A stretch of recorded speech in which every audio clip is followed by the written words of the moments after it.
Hi, my name is Chelsea Glosser. I'm the social media and community manager at Review Trackers. Hi, I'm Kathleen Marchetti, Director of Marketing and Innovation at SSPR, a national public relations firm. I've been in social media for about 7 years, but actually began my career as a professional copy editor. I manage our social media team, about 6 people at SSPR, ensuring we're offering the best social media services to our clients, who actually fall mostly into the B2B tech space. I also run social media for some of our larger scale accounts. I'd say my favorite part about social media is helping clients understand their own voice, be able to relay that to their audiences, and craft compelling content. Hi, my name is James Mulvey. I'm the head of content at Hootsuite, and I work on our corporate marketing team, which includes our social team, our brand team, content, research, and PR.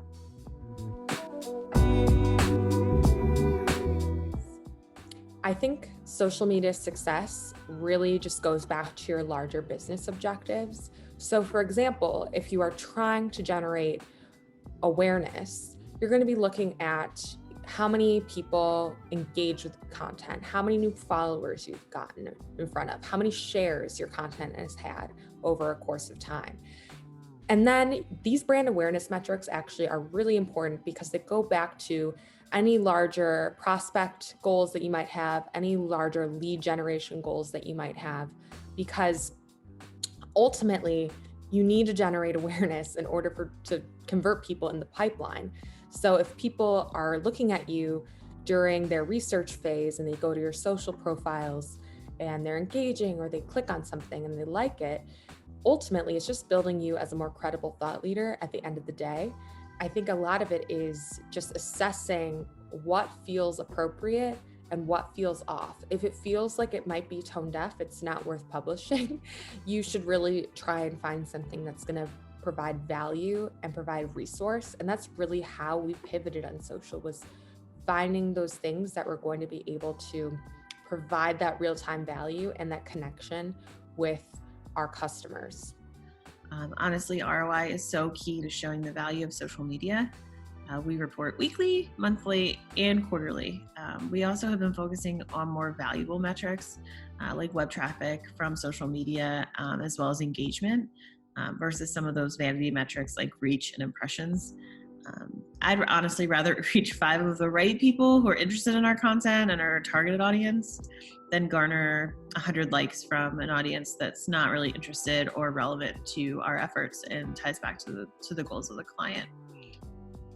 In terms of reporting success, I like to mix quantitative results with the qualitative insights. You can show all the numbers, that's great, or you could talk about them, but I think the two together really show the value of social and tie back to our clients' overarching goals and objectives. Social can do so many things. It can engage employees, and we have an employee advocacy program. It can engage executives, and we also use it for that at Hootsuite, social selling, and all these things that we use it for at Hootsuite. But in terms of marketing and sales impact, for simplicity, I can share two things we track. So if we go back to that business objective, obviously our business cares about pipeline creation and generating qualified website traffic that leads to trials and plan and selling plans.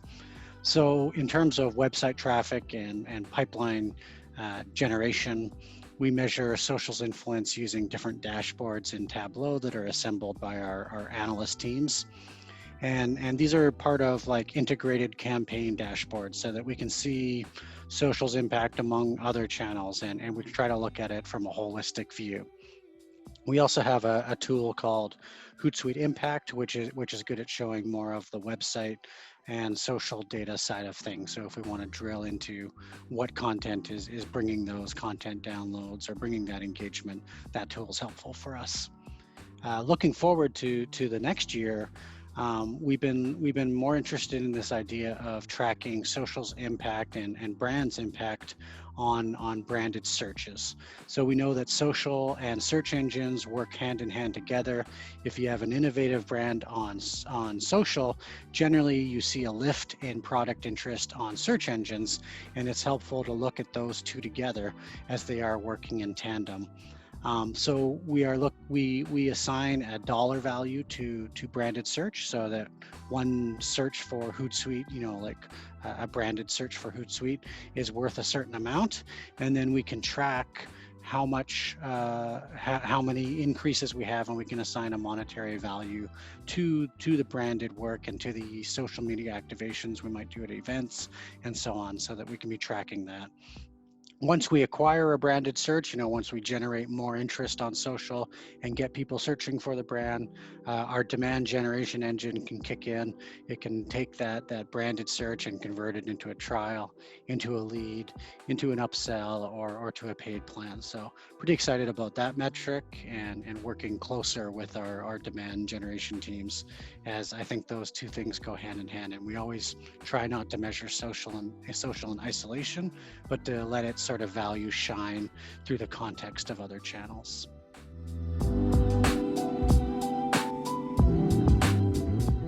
There have been a lot of changes in social media strategy, I think, across brands.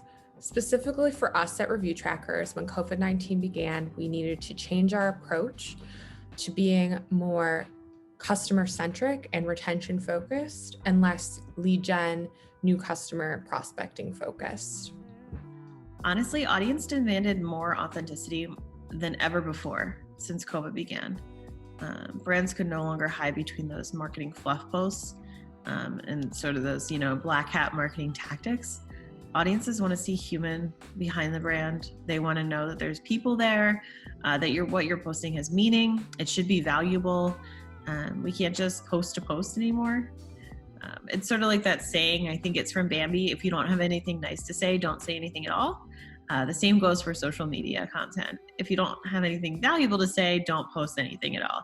And I think that's been true this year more than anything, is people can see through when brands are posting that fluff content.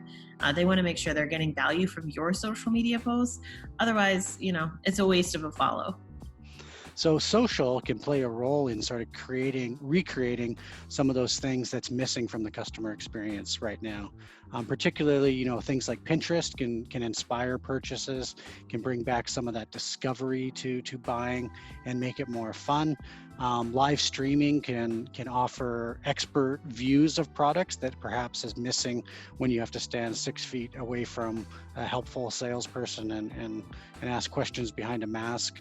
And really all these things are becoming more critical with social, as it can act as a bridge to this new sort of hybrid of digital and physical and virtual experiences, and can really supplement some of those ways that are missing to make buying fun, to make it inspiring, and to remember that people used to like shopping and they still do. So I think social can play that role post-COVID, and perhaps stick around in terms of some of those behaviors afterwards.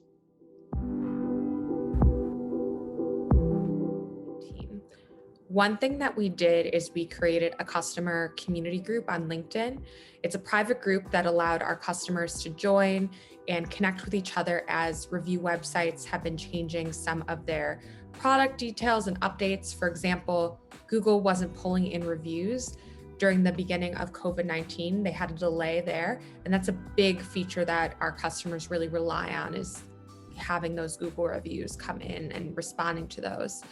And so with these changes, we wanted to create a common place where people could come ask each other questions, as well as us to help provide insight in a more informal manner through social media.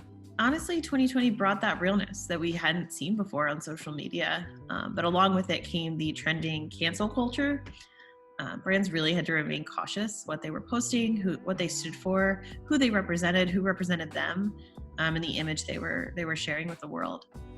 Between COVID-19, BLM, the contentious election year, it really meant companies needed to take a hard look at the social media practices and what content they were putting out there and sharing with the world. Being tone deaf is definitely a punishable offense, and being canceled remains a huge possibility for brands. I think the biggest thing that has changed, though, is how sort of social and branding plays into event activations. So in the past, the goal of an event was just to make the biggest splash you can, to have the biggest activation and to create a lot of conversation. And your sales team are out there on the floor, they're talking to customers, they're making those valuable in-person connections. Now, when we do virtual events or when we're appearing at virtual events, we really have to think more holistically about how our marketing is helping sales sort of have those conversations that is missing or have those connections that are missing. So things like smaller virtual workshops, thinking more about the content life cycle after the event and how it opens the door for salespeople to connect with some of those attendees. So that has been challenging, but just thinking beyond the big keynotes and beyond the big social media activations and how to recapture some of that connection that's definitely missing.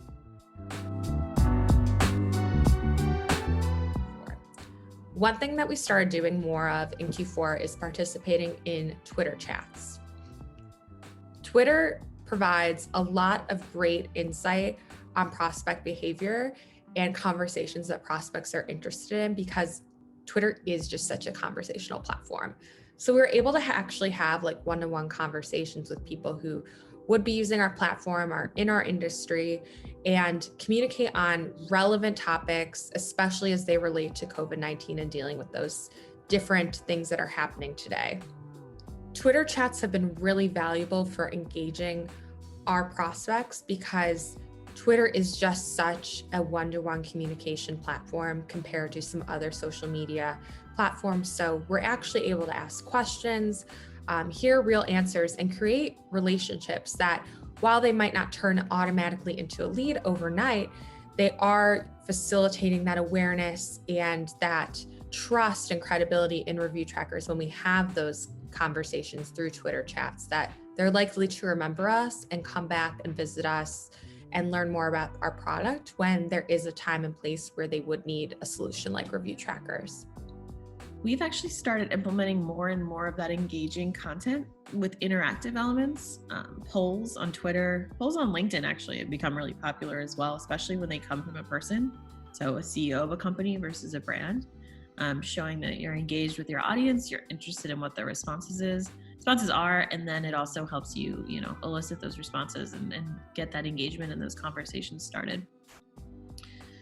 We've also really seen a shift toward brands wanting to experiment with influencer marketing, even brands that aren't typically B2C or ones that you would think would be into, influencer engagement.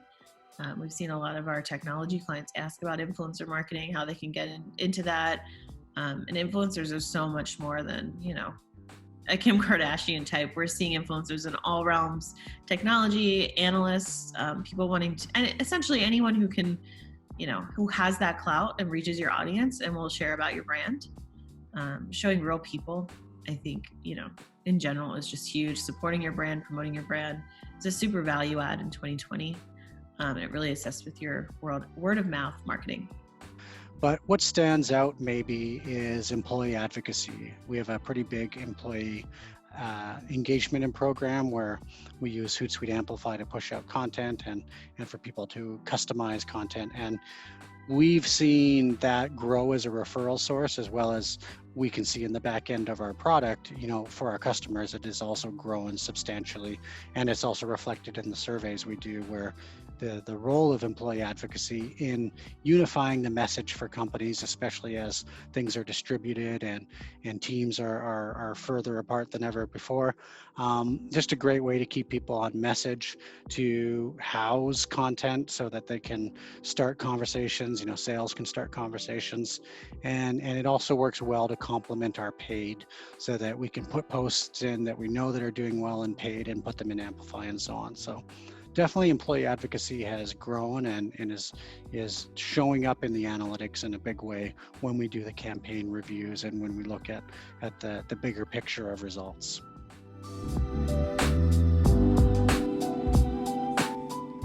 Yes, we are using social media to engage our customers. One thing that we do is we have that customer community group on LinkedIn, which is private, specifically just for Review Trackers customers. And 3 things that we do to help serve our customers more are provide helpful resources and articles I recently shared something about Google offering new tactical things to help business owners understand Google's products. We post polls to try and get a gauge on different things that could be helpful for our customers. And then we like to post a lot of answers based on the information that our customer service managers are getting from their customers to then be able to provide that helpful insight to the larger group. As we are working on growing this group over time, we're definitely going to be doing more with live streaming as we move into Q1 especially, and providing some additional resources specifically for our customers who are in our community group. I'd say we are. Honestly, it comes back to that authenticity factor. We've been really focusing on employee spotlights recently, showing our employees real faces, what they're interested in, not just from a work perspective, having them write more blogs, just really continuing to evolve our channels to show that human behind the brand. So of course we are. Some of the newer ways that we've been doing this, as we do host things like Twitter chats and so on. But some of the newer things we've been doing are these mini classes that are aimed at helping more customers adopt our products, learn the valuable features, as well as get essential education that makes them successful at topics like Instagram marketing, for example. We host those on Facebook Live, as well as do webinars on them. And that's sort of one thing we've been doing to talk directly to existing customers who have signed up for a plan, for example. We also started a series, our customer advocacy team started a series called Transforming Social, which is running alongside of our transformation report and campaign. And there we sort of talk to really advanced customers who are really ahead in their social maturity and get sort of tips from them and dig into different details of their program. So we most recently had Ericsson on there talking about how they approach social and their results. Those are hosted through LinkedIn events, which I love from a B2B perspective, as you can manually look at who's attending and really see if these are employees, if these are current customers, if these are prospects, and very easy to map back to your customer list. So great feature from LinkedIn and a great way to know that you're engaging with your current customers.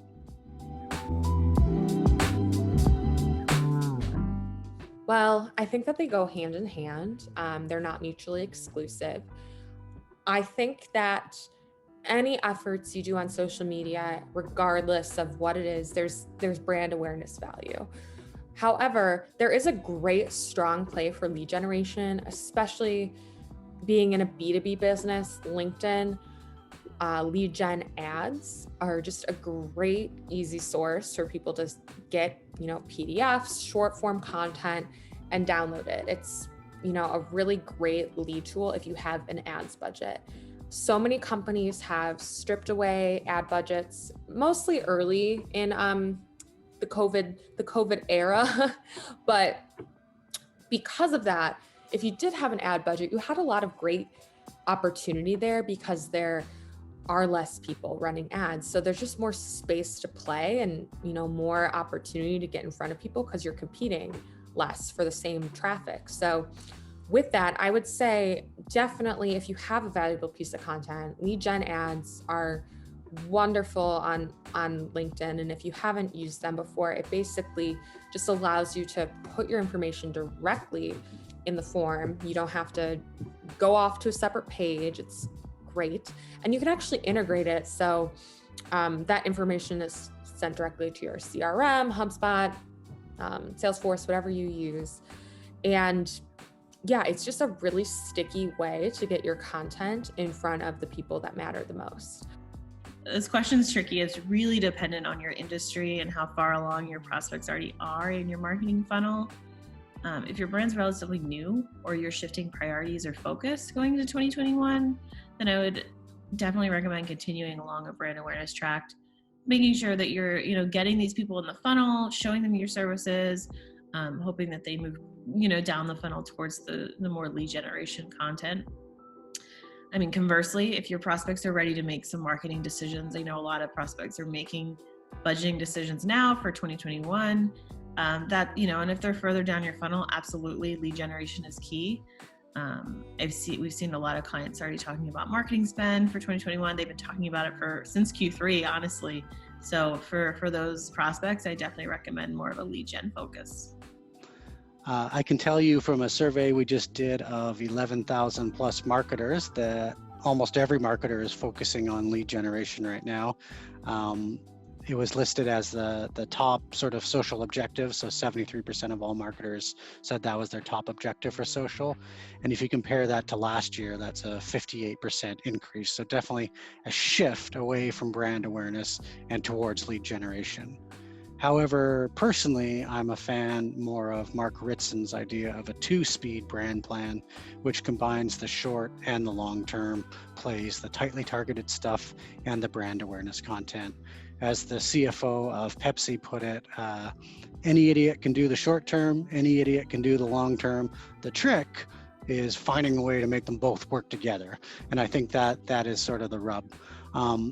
So at the same time, a lot of content out there that says it's brand awareness, if you're just saying, we're just doing high level content or we're just doing educational content and that's brand awareness. I don't think that's necessarily brand awareness content. Brand awareness content needs to reinforce in a memorable way the attributes of your brand, the situations in which you would buy your brand, and really speak to those category entry points, which is the times when people would need your product, the triggers that lead them to search for products like yours, and really be present in those so that you're building that future cash flow.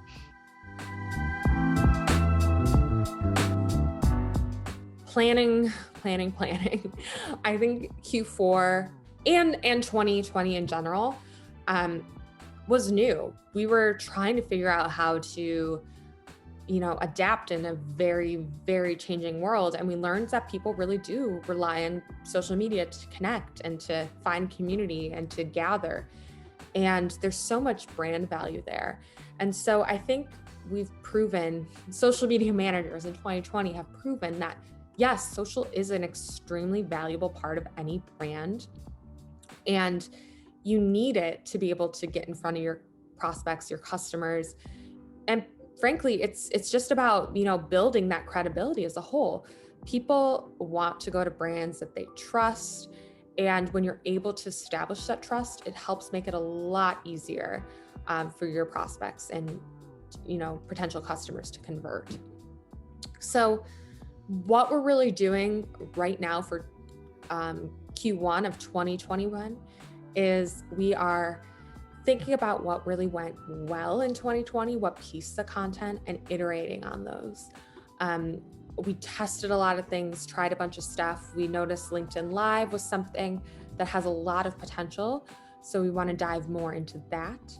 We've created a lot of great assets, specifically with questions people have had around Google reviews.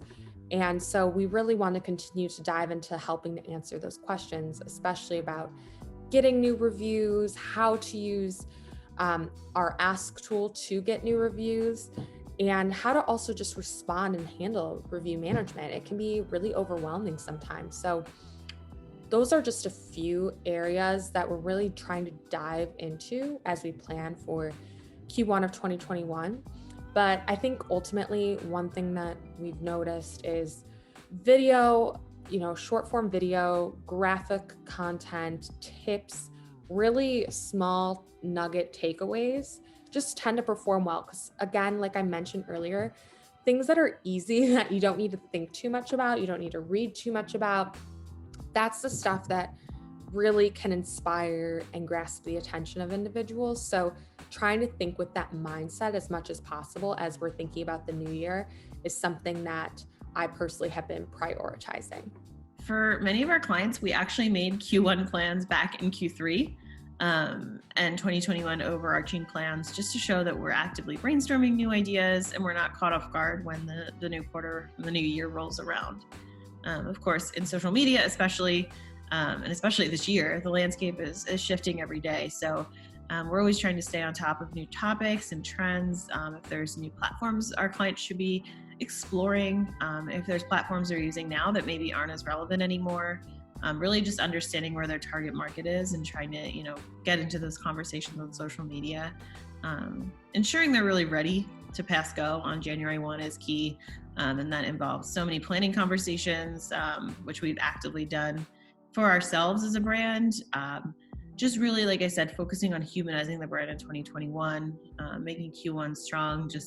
I know Q1 can be sometimes slow, notoriously, so we want to make sure that we're sharing content that's valuable for our audience and really showcasing the human behind our brand. So we do a lot of research into what works for companies on social, and again, we see in the data that the more integrated social is with your marketing activities, with the rest of your channels, the higher your ROI confidence and the greater business impact from your efforts. And that's not just social, but from all of your channels. So social can lift all of your channels as it touches so many parts of the customer lifecycle. So that's sort of what we're doing to start our Q1 strong. We're really focusing on tighter integration, more unified motions in terms of how our channels work together, how we distribute content, how we work with influencers, and just everybody trying to row in the same direction, and bringing that social data into things like CRM systems so that we're more confident about social's performance, so we can see it alongside other channels, and that we can make sure that social is sort of the value of social is illuminated by its contextual sort of integration with other channels. To explain sort of what I mean by this, in our social trends research that we recently did, average sort of organizations just use social data in isolation. So they just look at what's happening on Twitter, what's happening on Facebook, and they try to measure performance that way. Better organizations use third-party tools to integrate social data and web analytics so that they can see a more complete picture.